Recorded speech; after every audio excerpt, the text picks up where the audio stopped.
This is me essentially telling myself that that's bullshit. Other people, when you start to tell them their dreams, they shit on them because I don't give a fuck what other people think. I'm just going to continue to climb. I would have been so much better had I not stopped. What's up, big guy? How are you? What's going on? Is going on? Good morning. Good morning, man. Another day in paradise, right? As they say. Hey, it's a good one. Today's going to be a fun one. Yeah. So for all our viewers out there, listen, there's couple things that are on my mind real fast. Number one of these days we're going to get to an introduction where you guys actually know who we are. So forgive us. Our biggest 2024 mission was just to put content out there. And as we continue to build upon this, like we'll get crazier with the editing and we'll get some good introductions out there, as well as we'll start, eventually getting into some guests. So more to come on that later on. Secondly, maybe one of these days we'll come up with a logo, right? Working on it very, very soon. All right, today's topic of conversation, man. I'm pretty excited to kind of dig into this a little bit. And I kind of want you to at least give me the general title of how and what's on your mind, and then we'll kind of go back and forth with questions. But the title of today's episode is What You Want versus What's Been Programmed, right? So what does that mean to you right now, and where are you at with this initially? So before I answer that, we're going into this a little bit differently. So I actually don't know what you're thinking. I haven't asked you any questions about your topic of conversation today. So it is going to be a little bit more random, a little bit less scripted, a little bit more raw. But what you want versus what's been programmed. So I was sitting on the couch thinking about aspirations, really. This is kind of where it's going to come based off of. So we as humans, we do things every single day. We have hobbies, we talk to people, we have aspirations for our life. So when you sit back and think about it, me as an individual, and this is what I was kind of reflecting on, is there's aspirations that I have that I don't think would have been my aspirations outside of the specific environment where I grew up and the people that I grew up around. And then there are some things that are my aspirations that I personally want to take on that I don't have any information on, I don't have any knowledge on, I don't know how to do them, but it's something that I want to learn and something that I want to, just gain the knowledge of. So the topic of conversation is going to be, what's the difference between those things? How do you figure those out? What are the things that we as individuals do that may not be what we truly desire in some cases, or what we have been exposed to so we know and are familiar with? That's kind of the basis of the conversation. Okay. No, I agree. Just to kind of feedback, it's going to be a little bit more raw, right? No pun intended right there.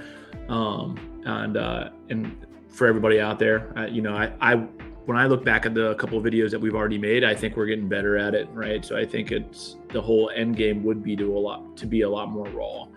So it's really just a work in progress, man. I think we've gotten pretty damn good at it over the past 4 episodes. So, let me start with this. So your aspirations versus your environment's aspirations, and what I would classify as environment would be just like your immediate family. You were raised. And I assume, so correct me if I'm wrong right now, but yeah. I assume that when you classify environment aspirations, it's like your mom and dad are telling you like, hey, you want to go to school, go to college and become a doctor, or you want to become a fireman, just, the customary traditional American jobs. Is that what you're intending versus like your childlike aspirations? Yes and no. So for me, the one big thing, so right now I have a personal goal. I am 30 years old and my goal is to be more physically fit than I was when I was an athlete playing baseball, practicing 6 days a week at the age of 22, 23, right? So logic would lend you to think, and this isn't anything based on parents, this is kind of just based on society, is like the theme is, as you get older, your body decays and you become less active, less fit, less of that. And this is me essentially telling myself that that's bullshit, right? At the age of 30, there's athletes that are better at the age of 30 than they were when they were 22 and 23. So that's true for one person. That can be true for everyone. There's no way in hell that Tom Brady had a better season at the age of 35, 37, 40 than he did when he was 22, 23 years old, right? So if this individual, yes, he's an athlete, has a lot more money, has done a lot more practice, yada, yada. But if this person can be better with age Why can't I? What's this thing that's stopping me from my 30-year-old self being better physically, better at the sport that I wanted to play than I was when I was 22, right? So I've come to realize over the course of time that that's all here. So this isn't necessarily about the program from parents, but it's program from society, program from expectations, program from the people that you may surround yourself at work. So the people that aren't achieving the thing that you're thinking about. So not specifically, parenting, but just doubt in general. No, man. So I'm so glad you said that. And it's so funny how in my opinion, how we discuss this is raw, but I just came across some content the other day that a gentleman was discussing that very thing. He was just like, man, isn't it sad that as Americans or culture discusses that you think back to your glory days of being in high school and in your 20s? Isn't that just disgusting? In my opinion, is my word that I'll use. And it made me think for a second. It was like, because I hear a bunch of people talking about, man, I wish I had that, physique. Like I wish I had the physique now that I had back in high school. Right. Or, I was at my best in high school, or I was better looking. I'm like, dude, like, man, all of that's subjective, number one, just because depending on how you're holding a mental image of yourself in that time frame. But the other side of it, I guess, just concerns the hell out of me is like, that's just sad that's what you think about. So, and it's funny that you're talking about the same thing. So, I would agree with you in your conversation. Like, I think there's also a different conversation to be had. And I took a note on it. For example, I think over time, what we define as being good or great changes, right? So, and I'll give you the example and we can probably talk about it in a second. But the example I would say is like, okay, maybe in your teens and your early 20s, there's a different performance of raw productivity and strength because you've got a lot more energy, so to speak, or testosterone, whatever it is, right? Whatever road you want to travel. As you get older, you become a lot more wise in what you do and how you do it. Like I think we're more injury prone now. As you get a little older, you are going to become a little bit more injury prone, and not in the sense that you can get hurt. I think we can get hurt at any scale, but like, maybe you can recover differently without even trying, right? So the recovery period may be a little bit different. How you recover it is a little bit different. So I think the expectation in my mind was like, man, I think we talked about it was on the last episode where it was like you could just try things without any fear of injury, where we're more selective now. But to your point, and where this conversation should go, is the environment that you put up here also dictates the recovery or the level of performance because of how you prepare and what you think based on society's notion that's already out there. Yeah, no, absolutely true. Absolutely true. So like one thing that I've realized, this is an actual journey that I'm on. I'm not talking out of my ass. This is like a thing that I'm actually going after. So by the end of this, I don't know how long it'll take. There's no time frame. There's no nothing. But really, I'm going to be in better shape than I was, period. Point blank, because I'm not going to stop until that happens.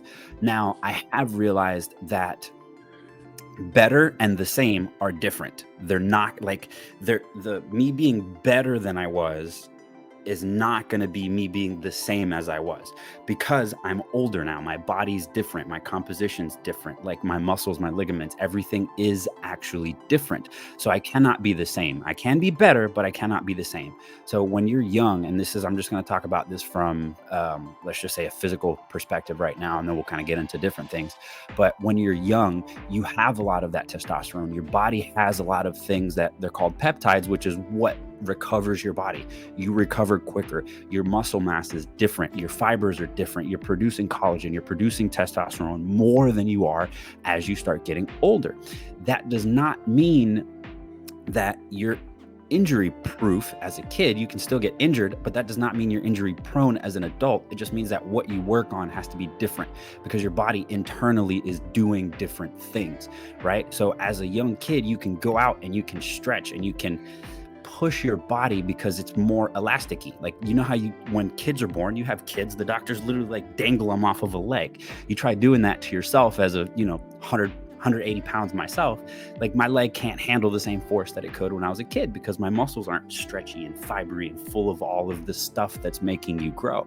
So you have to change your program. That doesn't mean you can't achieve the same level. It's just different, but it can still be better. So you have to change your approach based on your current situation, but that does not mean that you're worse. It just means that you have to approach it differently.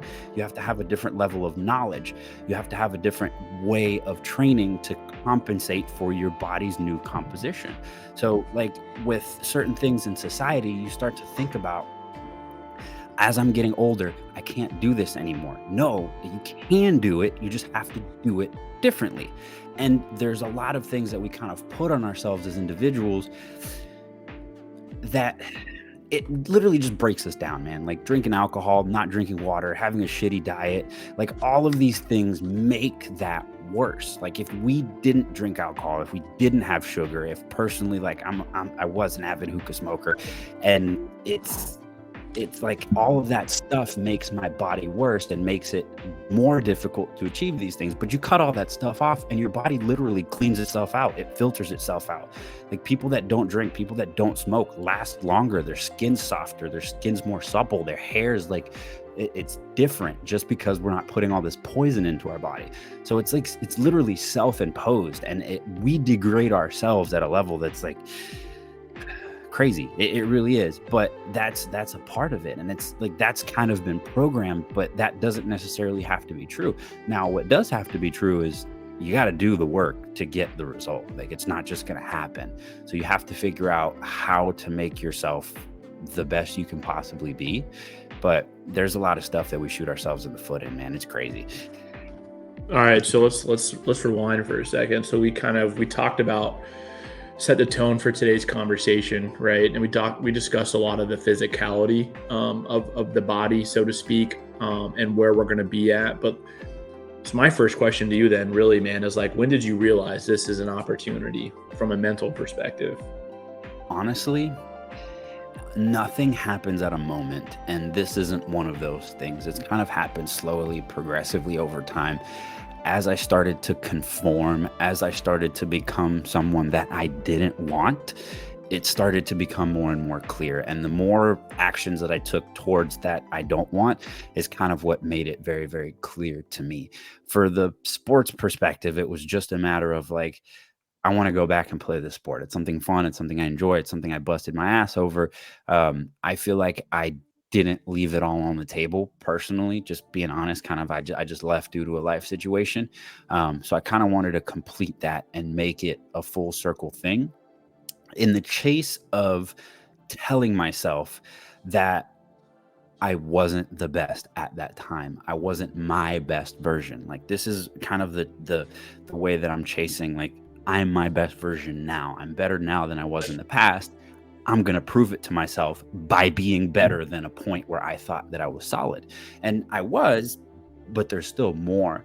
And I'm approaching it just with a different mindset. So it really just like, it tumbles over just trying to be better overall. It's not one thing. It wasn't one moment. It was just the course of like not being satisfied where I was and just being something different.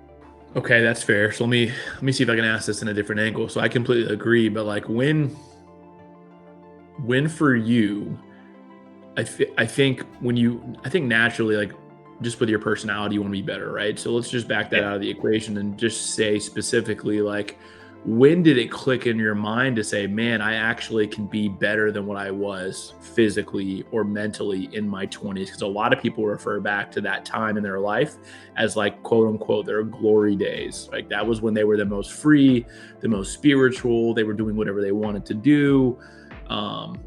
Whatever it may have been at that time, they were doing whatever they wanted to do, without fear of rebellion. So when did it click over for you in the past 2 or 3 days specifically that you're going to be a more elite version of yourself every week, in comparison to where you were at with like your glory days, so to speak?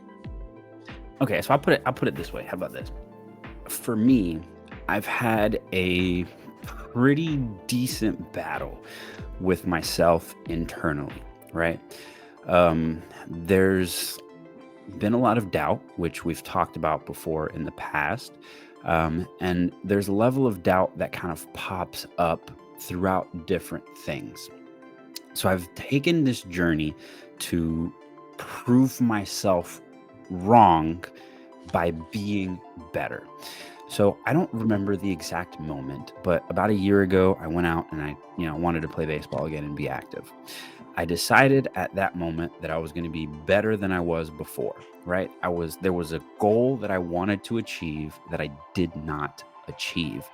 And looking back at, for example, that Tom Brady thing, I sat back and I was like, I can do this. I just have to take those actions. In doing so, I'm doing two things. A, making myself better. But the main thing that I'm actually going after is proving myself currently right, but proving my prior self wrong, right? That wasn't the only thing that was on the table, that right now I am a better person.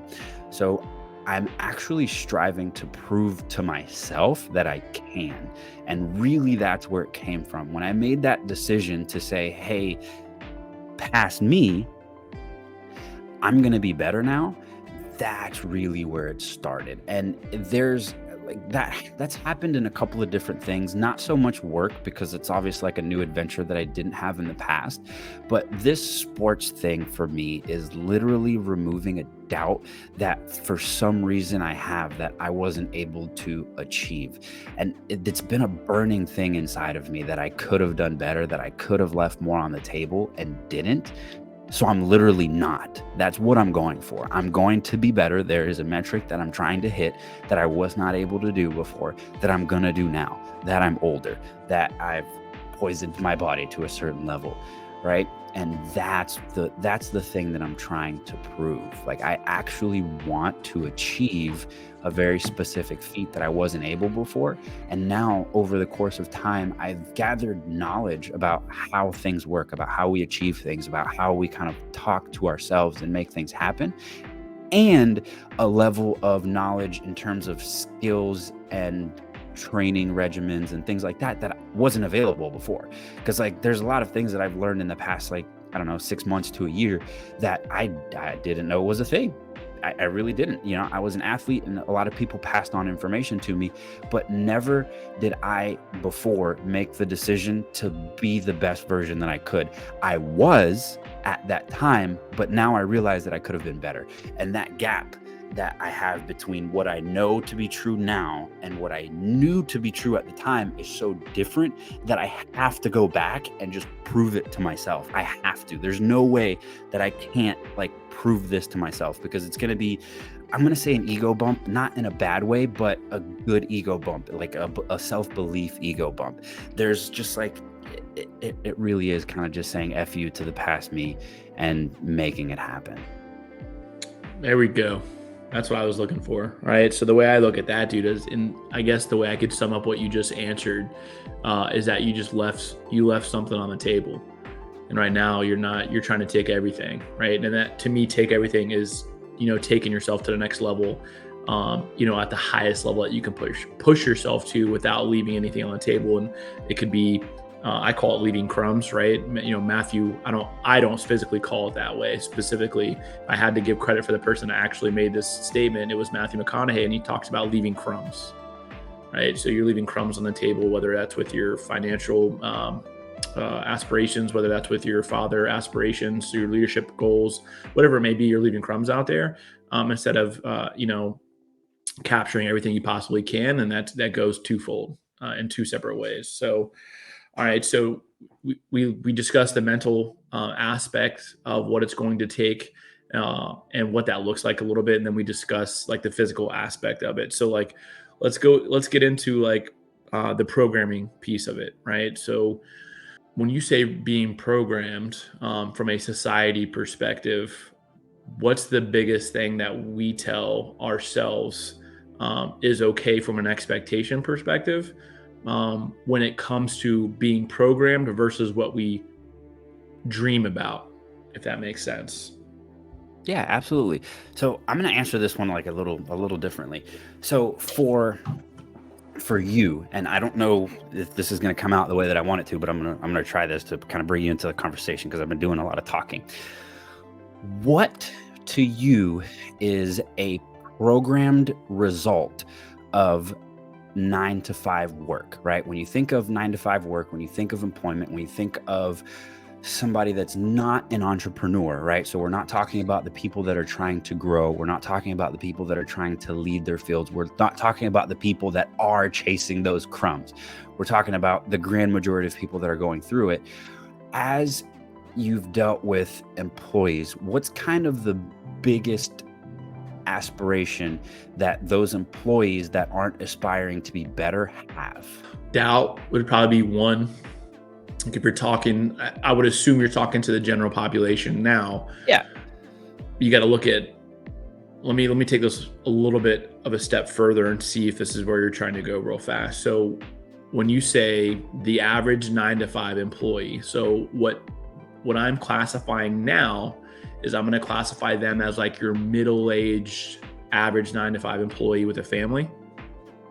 Yes, that or your lower end worker, right? So those kids that just got out of school that may not want to go to college, that don't necessarily have an option. So you're talking the group of individuals that aren't striving, really, the ones that aren't striving, the ones that aren't looking for results or their dreams through the work that they're doing. They're looking for it elsewhere, but they have to work because we all got to live and make money. I can go 2 ways with this. So option A would be your family of 4 or 5, husband and wife in their mid-30s have kind of reached the pinnacle of what they think is possible, right? Let's say they've gotten promoted a couple of times, but they're still in the mid-range of where they should be at. Yeah. Time has passed by, complacency or comfort starts to kick in a little bit, right? And I'll give you an example. My wife would probably kill me because there's nothing punitive or negative about this, but I guess the conversation, she's going to see it, but the conversation I would have, man, is that, I'm just a very driven person, right? So yeah. I'm 33, I'm going on 34 this year. And I have no stop in me. Like, I just want to keep going. Now, I don't know what that looks like quite yet, right? Because I think a lot of, I have an end goal, like, begin with the end in mind, but getting there is still is being constructed, right? It's just who I am. So we'll continue to play ball. But for some people, they get to the middle 30s, man, they have a family, whether it's the husband or whether it's the wife says like, man, we just got to slow down and, or I'm tired. So they just accept their fate where they're at. And they just roll with it, right? And maybe they'll get promoted in 7 years as time goes on because they've kind of went through that whole entire journey and they're just the next person in line at that point in time. But the time to get there is like they've just accepted it. And I think a lot of that just comes down to being comfortable. They get very comfortable with where they're at, and there's nothing wrong with that too. So like for anybody out there who's listening like that, there's nothing wrong with that. Whatever makes you truly happy and where you get to a point where you truly enjoy life, I'm happy with that. So let's just put that out there real fast. But then there's others who still have ambition to do more, but they get comfortable and quote unquote, they get tired and they stop to do certain things. And then time just kind of wastes away, so to speak. And then they wake up maybe and they're not just being programmed or a robot. I think sometimes we're on autopilot because you just kind of stop because maybe you haven't gotten that goal and you're just tired of being told no. So you just turn into a robot and you just kind of autopilot through life for a little bit until you wake back up and say, holy shit, I'm only 40 and I can still make something happen. Option B is when you get to your early 20s or mid 20s, you've either graduated school or you started out in the business, whatever it may be, but there's no desire there. I think a lot of that comes down to doubt and self-talk based on, in my opinion right now, there's a lot of content out there from a social media perspective. There's a lot of Hollywood highlight reels. I think people see other people doing and living their dreams, but they don't see the behind the scenes work, the failure, the rejection, and how to leverage that. So there's a lot of bad self-talk and there's a lot of doubt. And they're programmed by that, right? And they're mentally programming themselves instead of leveraging the glass as half full, it's half empty to them. Until somebody comes along, hopefully, that can change that mindset for them or inspire them. to do something different. Does that answer your question? Yeah, for the most part. So like I said, I was answering your question, but I kind of just wanted you to talk a little bit. So that's the program thing. Where do you think that actually comes from, right? Because now we're talking about the actual programming. So where does that doubt come from? Where does that cruise control for not the right direction come in from? Because obviously, for me as an individual, I made a decision to achieve something. Whether I know I can achieve it or not is irrelevant. I'm going to, right? So I'll figure it out. But where does that get lost, right? So if it's programmed for us to kind of just be not sedentary, but accepting of what's happening, that's the programming that you're asking about. That's the program that I'm talking about. It just fucking happens, man. Because I know I hit that cruise control for a certain age myself, and I've been asking, and I still don't really know where it came from. I just know that I made it go away by wanting stuff. Personally, I don't know. I mean, listen, I think somebody could give you 35 answers, but if I had to give you the first thing that pops into my mind that I know to be my opinion would be other people who have failed will then tell you what's possible and we believe it, right? So it's I can't remember the quote. For those of you that follow certain content, there's that quote out there. It's your dreams should be so big that when you just start to discuss them with other people, they laugh, right? And that's good for our dreams, right? Because we want to make it further and progress, and we know what's possible. And quite frankly, it may take us 10 years to go to the next level, right? Because the higher you climb, the harder it is to continue to ascend. However, other people, when you start to tell them their dreams, they shit on them. They're like, no, it's not possible. Or oh, bro, come on, stop dreaming, right? Or whatever it may be, whatever their terminology is, they just tell you they're fucking garbage. And that impacts, if you don't have a strong mental mindset and have the fortitude to push through the garbage, you're going to be impacted by that. And we talk about physical physique. We talk about financial literacy. We talk about just overall intellectual ability to grow, but we don't talk about mindset. Listen, man, I'll tell you a million times, and I've already told you this a million times. You know me well enough. I'm not the smartest person in the world. And I don't want to be the smartest person in the world. But one thing that I have that most people don't have is I don't give a fuck what other people think. I'm just going to continue to climb, right? And if I've listened to all the people who told me no through my career, I wouldn't be where I'm at today. Do I still have a long ways to go? Absolutely. But for me, I'm a high school dropout by choice, right? I just did some stupid shit as a kid, but I dropped out, didn't progress any further than that other than getting my GED, didn't go to college, had a family at a very young age. You have a fucking skull on the side of my neck, for God's sakes, right? So there's a lot of different things that I've created as a almost a lid to my potential, so to speak. If I was looking at what society would classify for me to be successful and say, hey, you're only going to make it this far because of your physical appearance and your education, then I wouldn't have made it to where I'm at. And do I have a lot to learn still? And do I still want to become more intellectually savvy? Absolutely, right? But I didn't listen to other people, man.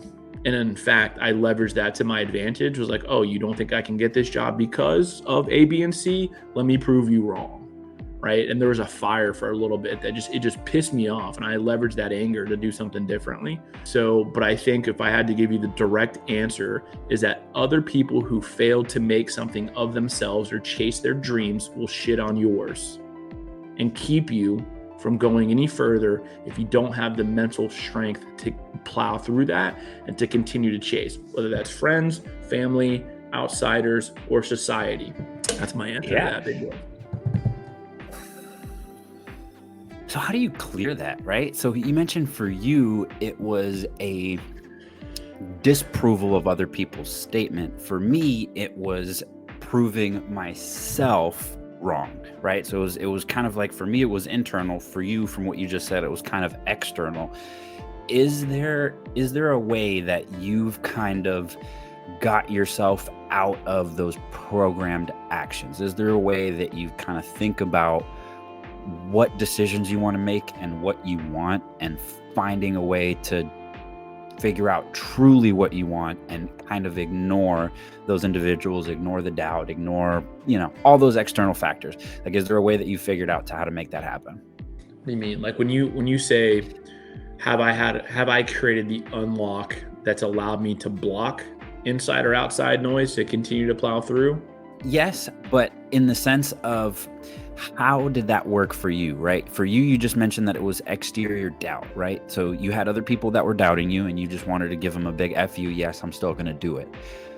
How does that apply to other things, right? That was for a specific situation. Is that how you actually approach everything, or is there a different way that you go to disprove that doubt? Are you going like disproving doubt, or are you actually chasing something, right? Because those are two different things. Because if someone tells you you can't and then you can, that's different from this is what I want to do and you think I can't. Like, are you chasing the getting away from people, or are you chasing the going towards something? I'm chasing the going towards something, and then I'm chasing getting away from people as well. Like, I think first part answer would be, I would think that watching the amount of people who are successful nowadays doing, the most off the wall things, has showed me what's possible, right? So I'll give you an example. Like, society would say, son, you need to go to school to be mechanic or a doctor or a lawyer, whatever it may be, right?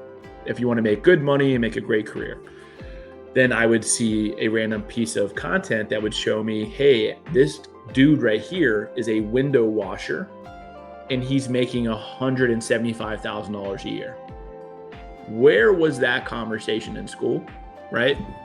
Like, we just told you to do A, B, and C. And it was like, I take you back, the image in my head, by the way, is the Notorious B.I.G. movie, right? Where he's, discussing with his teacher.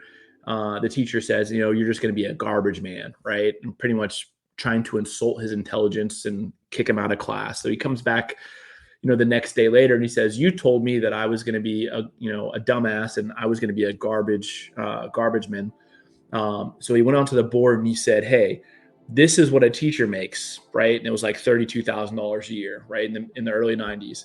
This is what a garbage man makes. And it was like $39,000 or $40,000 a year. So he said, so what you're telling me is that I'm going to make, $9,000 more, $8,000 more than your broke ass or your dumb ass. So that clicked. And that's an image that I hold in my head, that I've held for years. And I use the same example in my personal life. It's like, I was told to go to college, get a degree, and I'll make decent money, right? But nobody told me that I would make decent money in retail. Now, granted, working retail is a hustle by all means, but I don't know that I'd have it any other way, because working a monotonous 9 to 5, I don't know that I'd be satisfied with that. And nobody was having that conversation with me when I was a kid. If I go back to my parents, they didn't know me at that level. They didn't know that I would hustle and I would work. They just go to school, make good grades, go play sports. That's it. That was the extent of the conversation. Do I blame them for that? Absolutely not. But I've always been a hustler, right? And I've gotten into some trouble hustling, right? Where I've done some dumb things as a teenager where I hustled the incorrect way, right? But all in all, I hustled. So, but then I look at it now, and if I were to tell you the amount of money that I make in the retail business, you would shit your pants, because none of that is discussed in class. None of that is discussed in school. And in fact, society would often frown upon people who work in retail, thinking, that they are lesser of value than them because they don't have a degree and they were a cashier at one time and they stayed in that environment. But I would probably put myself up against some of the top people that I went to school with and in my family and friends around me from a financial perspective, and you wouldn't even know it. So when you look at the societal piece on that and that drive alone, I just think we've taught people incorrectly, to be honest with you. The other side of it is, to answer the second question, and then we'll try to get back to you talking more, would be, I am chasing an end goal, right? Like, I don't think the end goal is to walk around, driving Rolls Royce or a Lamborghini or a Maserati or whatever it may be, a McLaren, whatever. Like, the end goal, yes. Would it be nice to have a mansion of some sort? Yes. But all of that is subjective. So, like, I used to think that being of value would be having A, B, and C from a material perspective and a financial freedom perspective, right? But I think now my mindset is a lot different. And I joke around all the time where it's like, you know what I'm chasing? I want to be the tattooed Jimmy Buffett on a beach in Costa Rica. That's all I want to be, dude. Like at the age of 45 or 50, right? So if I'm 33 now, I've got 12 years to turn 45, which a lot can happen in 12 years. a lot of bad and a lot of good. But all I want to be is I want to have, a nice little condo somewhere on the beach in Costa Rica, with a little fucking Hawaiian shirt on, with some flip flops, a surfboard, and a rum and Coke, or a rum, with some orange juice in the morning. That's it, bro. That's what I'm chasing, to be honest with you, right? And to be financially free. But I think the terminology financial free is subjective based upon how you view it, right? Do you want to walk around in a Tom Ford suit all day and slave for the rest of your life, right? Or could you be financially free with a pair of jeans that have holes in them, flip-flops, and a blank tee, but still worth a couple $1 million? It all depends on what you want, man. Honestly, so I can make a comment real quick, and then if you have any questions, feel free. So, talking about the what you actually want perspective, and we've mentioned this before, we've had this conversation and we've talked about it, and that's kind of why we're here, but I'm going to mention it again because it's very, very important. So we've talked about what's been programmed and what people kind of default to based on habit, based on the environment, based on doubts. All of that stuff plays a role, but none of that stuff would be a thing if you have what I call childlike aspirations. So when you sit back and think about what you want, we always perceive it through our current brain, right? We can never think how we're going to think when we're 50 now that I'm 30. I can't. But currently, I can think in a way that doesn't use any of these programmed inputs, and that is the childlike aspiration. When you talk to a kid about what they want to do, they don't have a frame of reference of possibility, right? There's not a thing that they've had go, I don't want to do this, right? That comes through injury, that comes through scars, that comes through failures. And for some people, that's crippling. For other people, that's strengthening. And in reality, that's what it is. But when you think about something in a childlike fashion, and you do your best to remove logic, and you do your best to remove doubt, and just think about it in terms of simple possibility. Like, is this physically possible? I want to do it, and I'm willing to do what it takes to get there. Now you can have like a clear desire. So for me, again, back to the sports thing, is simply, is it physically possible? Yes, other people have done it. There are athletes out there that are 30 years old, 35, 40 years old that are still performing at the peak of their game. So it is a physical possibility. Now, why can't I do it? That's a different question. Now I have to do what it takes to get there. But when you remove the doubt, when you remove the me mentality or whatever blockers you have at this current point in time, you then begin to just think about possibility. If one person has done it, it's very possible that you can do it too if you're willing to do what it takes. Now, I understand that someone that's a paraplegic may not be able to run a marathon. Not physically possible. But when you think about it in your perspective, can you physically achieve it? Has someone in a similar condition to you been able to do it, i.e. working limbs, making it physically possible? Like, we can't float. Like, there's no childlike aspiration that's going to make me want to float. But there is in terms of being able to invent something that does it, right? So it really just comes down to not filtering your aspirations through doubt and just physical possibility. The more you just think about, is it physically possible? Then you can ask the question, how can I make it happen? And then you don't really think about these programmed thoughts, because now you're actually focused on what's going to get you where you want to go and not what's kept you where you are. So it's a way to kind of bring your future self to you, because, in 20 years or 30 years, if you actually start going down that path, you'll see a lot of differences. But right now you don't. So it's just a matter of like, is it a thing that I can achieve? And making yourself believe that you can achieve whatever it is that you're going for. I think, dude, if I were to look at that, man, I would say a piece of that is having a certain expectation in your head, right? So like, there's a lot of people, and there's a lot of discussion to remove expectations, right? And then secondly, you look at other people's expectations, and other people's expectations now dictate how you live your life, right? So like, to your example, let's say you had the ambition to run a marathon, right? Something tragic happened. And that was like your hardcore dream, right? So probably a terrible analogy, but just follow me for a second. Your hardcore dream was to run a marathon. Something tragic happened.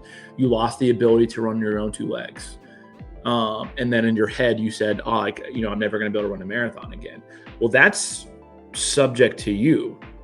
Like, you may not be able to run a marathon on your two legs. And like, I'm not taking away anything from those who have lost their legs, right? Including myself. If I were to lose my legs, I'm sure there is a mental battle that you have to fight that will take a lot of time and adversity to overcome, 100%, right? And I can't even feel for that person because I have no idea what that feels like. But then they're able to overcome that. And you see these success stories where they'll either run on artificial legs, or they'll use a wheelchair, or they'll use another tool. Like, there's more than one way to accomplish a goal. And I think that we have an expectation in our head, whether it's societies or ourselves or both, that says we have to do it this way. And we just can't see it any other way. So there's 9 ways to skin a cat, right? Terrible analogy again, but there's always a different way to go to battle with something despite the obstacles, right? And the obstacle is always the way. So we have to lean into that and find a different way to do it. And I just go back to, like, we just watched the Instagram reels, the TikTok reels of something happening, and we want it to feel like that video, right?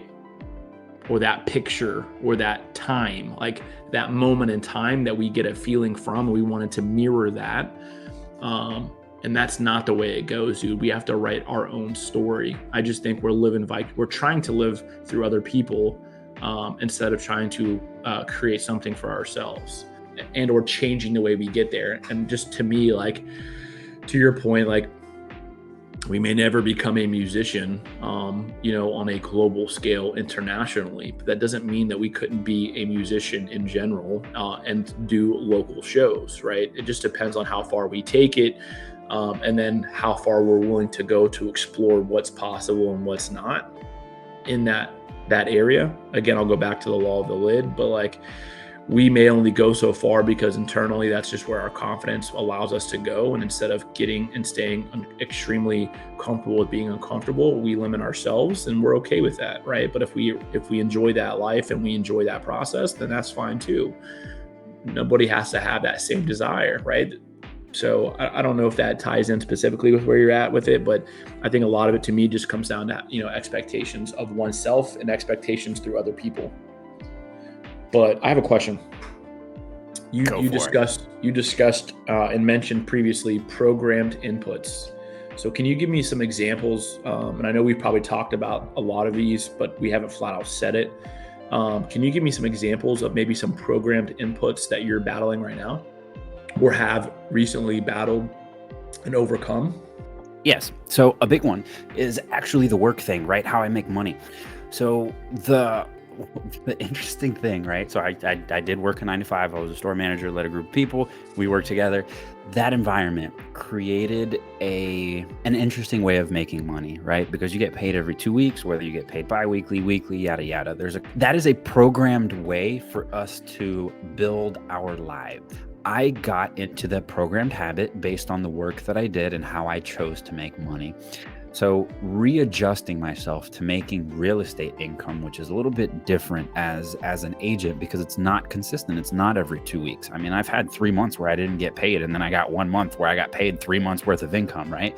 So it's been an interesting journey of learning how to manage myself differently, right? So the programmed way is get paid every 2 weeks. You spend based on every 2 weeks. All of your 2 weeks expenditures are pretty much kind of set and strapped between those 2 weeks. There's people that save and have extra money to invest and do other things, but a lot of people are just kind of spending what they get every 2 weeks, and that's pretty much where it's at.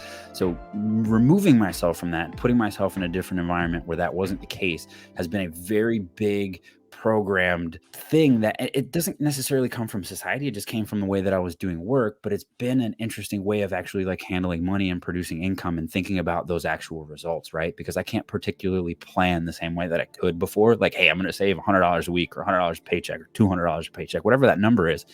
I can't think about it that way. I kind of have to think about it in terms of percentages versus the actual like week to week thing. So that's one way.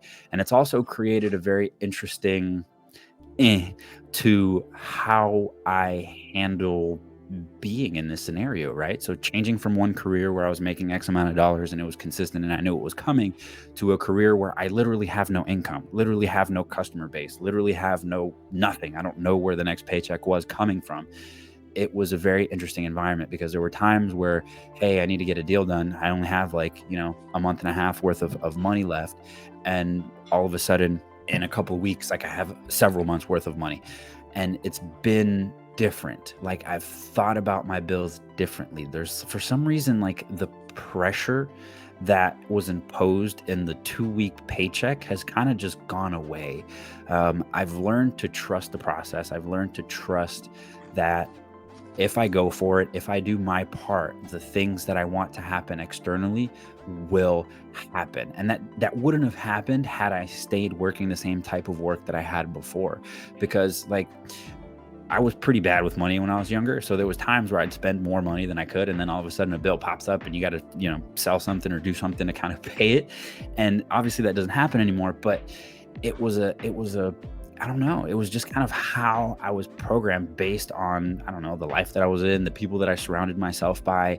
It was just kind of the result of the actions that I was taking. And now it's completely different. I feel about it differently. Like I don't get into that same situation. Like even if there's a bill that's due or something like that, like it's just the level of stress is different. The mentality is different. I would say I'm more, I guess, mature as an individual compared to how I was before. But even then, there's a pressure that I've removed from myself that I had before that I didn't have now. And I don't know how to like clarify it exactly the same way.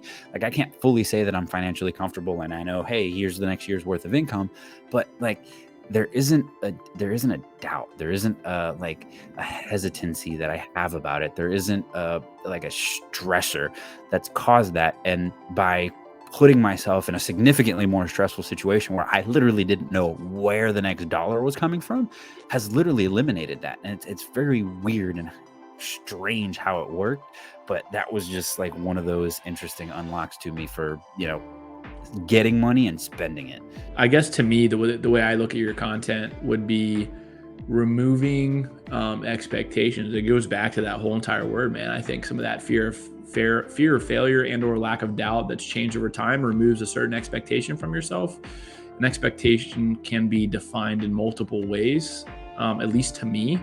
Going through times younger, same way. I mean, I lived, a similar lifestyle in the sense of, being 21, 22 years old with 2 kids and living paycheck to paycheck in a different manner, buying things that you shouldn't have bought and then having to sell things as well. I've been there, done that, right? So, but then there comes a time when the expectations start to change and shift a little bit. And it's not removing expectation in the sense of like you don't have an end game, right? Begin with the end in mind. But again, man, I think we as individuals put very high expectations on ourselves from the outside world instead of just striving to be 1% better, and I'll leverage that. And I think we've talked about it previously. Like, I just want to be a better version of myself every single day. Does that mean I'm going to make monumental shifts every single day? No. Does that mean I'm still going to fuck up? Absolutely. I just want to stay self-aware of what I'm fucking up, and I want to be self-aware of where I've progressed and have not progressed and continue to strive forward, right? And things will shift over time. We just don't give ourselves credit in the right way. And I think you said it earlier. It doesn't happen in an exact moment specifically. It happens over time, and then maybe you can think back to when that started to shift for you. But I wholly agree that it's more or less a snapshot in time versus a specific moment, if that makes sense. Yeah, absolutely. So the other day, I actually realized something, and it may be in topic, may be out of topic, but I'm actually genuinely curious about this one. So there's a lot of things that we tell ourselves that we need to do, right, to get better at whatever it is that we're working on. The other day, I realized that I did that. There was a thing that I said that I needed to work on. I started doing it. I did it for about 30 days, yada, yada, improvement. It was related to the shoulder injury, but it got me thinking. I stopped doing that. And that was because that that activity was done based on the shoulder injury. Like I was done, I was rehabbed, I didn't need to keep doing it. But the other day I was sitting back and I was thinking, how much better would I be right now had I not stopped? And that idea frustrated the shit out of me because I would have been so much better had I not stopped. How many times have you run into that in yourself personally, and kind of just look back at something and been like, fuck, man, I could have been somewhere completely different had I done the thing that I literally said I was going to do. 100%, dude. And that's where I think, again, it goes back to like we have a mind image or series of events that we see unfold from an external factor, right? So we watch somebody's progress, and like I'll use this example, like when you see somebody's like Instagram reels and it's like, okay, how I started, how it's going, and they go from like 2020, 2021, 2022, 2023, 2024, right? So you only see those 4 pieces of growth, but what you don't see, and this is probably something that you could talk about in the fitness world a lot, would be like, hey man, if you don't feel like going to the gym today, you still got to go. Granted, the workout itself may not be as good as normal because you're not there. Maybe you're tired. And I use this a lot, dude. Like, depending on where I'm at, and I travel a lot for work, stuff like that. But like, I didn't feel like working out yesterday at all, but I still did it. Right. And though yesterday's workout probably wasn't the greatest in comparison to like what I did last week, where like my weight threshold wasn't there, my triceps hurt a lot. I was doing bench press and some chest exercises. And it just hurt. So I wasn't able to push as normal amounts of what I could last week, right? But in my head, it was like, I'm still doing it. I'm still down there. I'm still doing it. And I'm still in that day-to-day progress, right? So there is something to be said about just doing it day after day after day versus just like in your mind, you feel like because of society, when I go, I have to be better. Like, okay, when I'm going to go, I'm going to have to continue to increase my PR records, or I'm going to have to lift just a little bit more, or I'm going to have to run a little bit further. It's not always going to happen like that. And that's like a fucking metaphor for life. Like you're going to have days that you're going to regress and take steps backwards. What we don't realize is in those steps backwards is where we learn more about us, more about ourselves, and the disciplines that we have in order to progress, right? Number one, number two, and I think it's more about the lifestyle than it is about the end game, right? And it's like, there's another saying that you could use. It's, you have to enjoy the journey and enjoy the process, not the end result, right? It's the behaviors, it's the process that you put in place that gets you there. And then you'll achieve the desired result, right? But most people think about the result and say, okay, here's the result. I'm going to have this behavior in place, this rhythm in place, this process in place to get that result, right? And now there's still something to be said that may work for individuals, right? However, I just think the chances of success are a lot slimmer because you're motivated by the result. And if you don't get that result in a certain timeline, you're going to be discouraged, right? And you can use that for people in the weight loss journey. Like if you say, hey, I'm 260 pounds right now, I want to be 195 pounds, and you don't make a lot of progress after a few weeks, you're going to quit. That is why fitness journeys fail all the time. But if you're like, okay, if my goal is to just be in the gym as much as possible this year, maybe it's 4 days a week, 5 days a week, and that's it. Whether you show up for 5 or 10 minutes or you show up for 45 minutes, it doesn't matter. You're in there. And if you do that and you create that behavior and create that culture for yourself, it's more likely you're going to see chances of success as time goes. Because you're going to start to make better choices on your food. Like you're going to start you won't eat pasta and fucking meatballs and drink a Diet Coke before you go to the gym because the shit's not going to feel good. You're going to feel like a fucking sludge, right? So like you'll eventually start to make the better decisions in your life should you frame the mindset a little bit differently without trying to be so results driven. Now, listen, I can talk out of both sides of my mouth. There's still an end game and a result that you need, by all means. Like you can't forget about that. Otherwise, that can be misinterpreted and misconstrued. But to me, that's just the way I would frame it up, man. It's That's my goal. I just want to be in the gym every fucking day as much as possible. And if I'm traveling, I can't get there. Okay, I'm self-aware of it. It's a little bit different, but like I'm still gonna go, and I don't give a shit how tired I am. I gotta get down there. Plain and Dude, simple. and there's a nuance to it.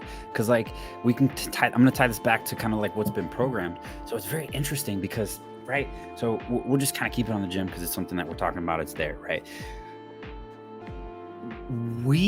If you set a goal, right? Hey, I want to squat 400 pounds. Have you ever squatted 400 pounds in the entirety of your life? Like as an individual, Nope. you personally? If you set that as your goal, like you don't know how to get there. You've never visualized it. Do you know someone that's squatted 400 pounds? Like personally, like do you have a friend that's at the gym and has done it? No. So like your frame of reference on that is impossible, like literally fucking impossible, right? Now we have the internet, we have social media, you can see it, but when you set the goal that far, aligning with what you were saying, it's hard to do. But here's the other thing that it has, and this is where it ties back into the program. When you set that giant goal and aspiration and you don't see the path, it becomes unachievable, right? But that kind of puts you in a situation where you set achievable goals that now make that 400-pound squat not possible anymore. Like when you actually sit back and think about it, like you can set the goal to be 400 pounds and not know the path. And as long as you take certain actions, you'll get there. And it doesn't matter how you get there, but you will. But if you don't see that and you don't see that 400 pounds as a possibility, you now set, I don't know, 135 as your goal. And you never get to that 400. You stay stuck at your minimized goal because you couldn't see the path. But it's a very interesting kind of like leap of faith that you have to have a combination of both. You have to know, where do I need to get to right now on the way to the 400? But it's also knowing that when you get there, it'll start to kind of clear up, literally where we are right now in this podcast. We started doing it. We started the show by saying we're getting better. And every single time we're out here, every single time we're talking, we can see more potential simply by just coming back, simply by just talking, simply by just being here and having this conversation. They become better, they become more clear.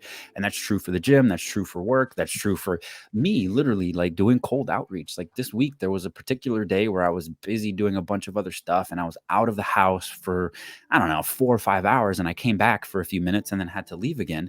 In that little 30-minute gap, normally what I do is just, hey, sit down. There's nothing going on. I only have like 20 minutes. Let me just sit down and watch a YouTube video or like do something. And instead, I decided to do some cold outreach, right? Reach out to some people that were looking for space. Just a quick little text message, not enough time to have a phone call. But I sent out like 15 or 20 cold messages, cold outreaches, and I got like 2 of them back. So now I have 2 leads that I used that 30-minute gap for, when traditionally, you know, it was like, hey, I'm getting the result. I'm doing these things outside, but now I have this little 30-minute gap. What can I do? What can I fill? And it's just a matter of taking the action, right? So I could have sat down and not took the action, or I could have, and I did, and something came out of it. Did I know what was going to? No, absolutely not. Most of the time when you do cold outreach, you get shut in the face and nobody responds. But this was one of those times where it did. And like, I get it. There's a goal that I have at the end of it, but like simply just taking that action, make the call, make the outreach, is getting me towards that result. I don't know how long it's going to take. I don't know which one it's going to be. I don't know a lot of things, but what I do know is I'm going to make that call. I couldn't agree more. The road to success is always under construction. Kind of ties back into, you know, putting the behaviors in place, enhancing your process, changing your environment, you know, to conduct what you want to be, right? Conduct the energy change in your environment, your lifestyles, you know, so on and so forth. So, you know, if I had to, here are my bullet points, I guess, that I had to take away from this, and or questions that I would have for, you know, the viewers out there to start asking yourself. Yeah. Is, and I'll give it to you for you to close out, but what does your programming currently look like? So go back and take a journey through your childhood, your family, and those that are closest to you, and just look at the programming. Spend some time and watch the amount of people, whether they flat out tell you no, that's not happening, or they emit the behavior or the body language that tells you that's not possible. Just identify the programming that you've been given. including your parents. And this is no shot at my parents by any means, man. I love my parents to death. And if they're watching it, I don't want them to take anything negative from it, but they told me I wouldn't be successful based on the path that I traveled. That was their programming. And I could have believed that and let that resonate despite the decisions that I made that were not the best at that time. I could have believed that, and my path in life could have went a different way, right? The second thing that I look at is, what are your aspirations? If you were to remove the programming, what are your aspirations right now? And I don't give a fuck how old you are. 50, 60, 20. What are they? And does your environment produce that? And the environment to me is internally up here. Is the environment up here sound, right? And we talked about mental mindset to ensure that your mind above all things. And that's why, fitness is such a journey in creating discipline in your life. Is your mind there? And it doesn't need to be perfect. Remove the image of your head of what you think a strong mind is. Just remove it right now and just become 1% better version of yourself mentally every day. Stop trying to compare yourself to somebody else, and then change the environment if it's not. And the environment can be, it doesn't necessarily mean you need to change your job. You need to change the house that you live in, the person that you're dating, the significant other that you're married to. It just means that you need to change the environment that's around you in your head. So that way you can review your aspirations to ensure that it's congruent with the person that you want to be, as well as redefine your aspirations while removing the programming. And then the third thing I would also look at is just some of the inputs to your point earlier. And to me, some of the inputs that I look at are, like, for example, like people give me a lot of shit for this, but like, we don't watch a lot of TV. Do we watch TV? Yes, we do watch TV, right? I primarily will watch football and baseball right now, and then the wife and I will gravitate towards a show that we like, and we'll binge watch that show. But I'm also very conscious of the inputs that are embedded into that show that can create a subliminal message or input that can damage your aspirations or your environment for you to be successful, right? So, like, because modern television is based off of American society and the culture that's around us, there's a lot of, hidden messages and behaviors, and watching people do certain things, accept their fate, shy away from the obstacle instead of going into the obstacle. There's a lot of storytelling in a lot of TV shows that I don't think people realize that does impact your inputs, and that does impact your mental mindset. So, like, we don't watch a lot of TV, and if we do, it's, we're generally aware of it. For that reason. And to me, that is an input that if you don't change, it can impact you, right? So those are my bullet points for you to chew on a little bit and to see where that takes you. What do you think, man? What's on your mind? So there's an interesting movie that I have yet to see, but I saw the trailer and I understand the topic, and it leads into this beautifully, especially with what you just said. So Nyad is a movie about a 60-year-old woman that wanted to swim from Florida to Cuba, I think it was. It was like 110 miles, and she was in her 60s. She won some world records from, I think it was like looping Manhattan under a certain amount of time, and she was a swimmer. But there was one thing that at her 20s, 25 years old, that she didn't do in her prime that she wanted to. I haven't seen the movie, so I don't know the reason behind it, but the storyline is perfect for what we're kind of going after. She's now 60 years old and wants to make this trek from Florida to Cuba, 110 miles at the age of 60, well past her prime, well past the time when anyone would tell you, yeah, go for it, you should do this. But it's something that she had, it was a crumb on her table that she wanted to go back and achieve at the age of 60. So when you want to achieve something, don't filter it through the realm of possibilities, because when you think about this as a 60-year-old individual wanting to swim and do a physical feat, the age of 60 and physical don't go together. It doesn't matter what it is. Like a 60-year-old climbs Mount Everest, not going to be a thing that most people do. A 60-year-old running a marathon, not something that people want to do. And here she is actually doing it because it's something that she wanted to do. Don't know the individual, don't know the full story. It's just really applies really well to kind of what we're talking about. And having that childlike aspirations, like it doesn't matter what you perceive, it's what you do and how you go about it. If you take the actions that you need to take to achieve the goal, you're going to achieve the goal. So whenever you want something, regardless of what it is, whether you think you can, whether you think you can't, either way, you're right. Always think you can. And then track it back. Like, is it physically possible? If it is, go back and figure out a plan to kind of make it happen. Just start taking those actions. That's really it. That's literally what I'm doing. I'm proving it to myself.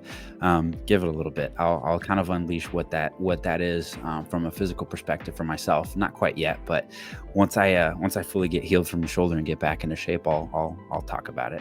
Remove the programming, man, because programming would have told her that she wouldn't have been able to do it. You're going to have cardiac arrest issues, or you're going to fall apart, or you're just not going to make it, right? There's no outside narrative controlling her, right? So good shit, man.